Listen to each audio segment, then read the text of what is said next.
Сәлем достар, қалдарыңыз қалай? Не жаңалық, карантинде немен айналысып жатсыздар? Ең бастысы, бұл уақытты бос өткізбеңіздер. Бүгін бұл видеода мен Наурыз мейрамының шығу тарихы жайлы айтып беремін. Егерде қызық болса, әрі қарай көреміз. Наурыз мейрамы ежелден қалыптасып келе жатқан жыл бастау мейрамы. Қазіргі күнтізбе бойынша наурыздың 22-сі күн мен түннің теңелу күні екен.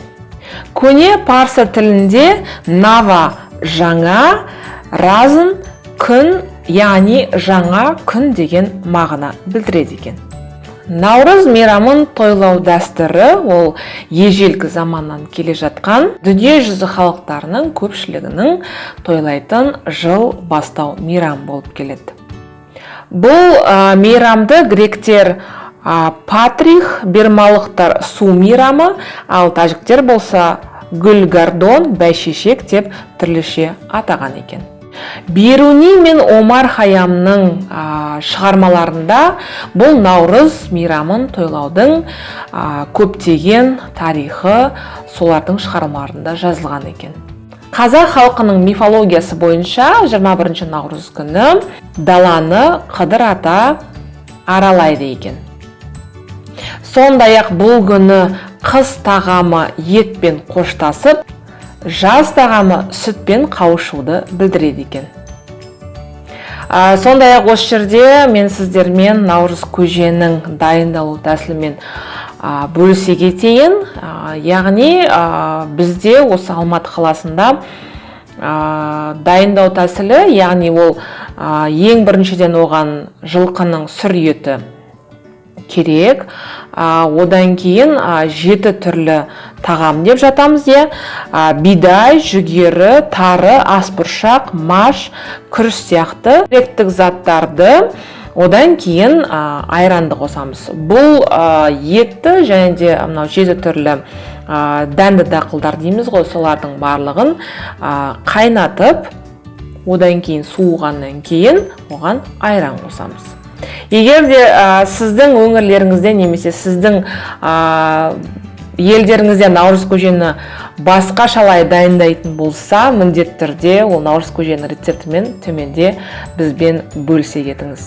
Кеңес үкіметі кезінде, яғни 1920-25 жылдары наурыз мейрамы қарқынды түрде тойланып келсе, ал одан кейін 1926 жылдан бастап наурыз мейрамын діни мейрам ретінде, яғни ескіліктің көзі ретінде тойлауға тыйым салынған екен.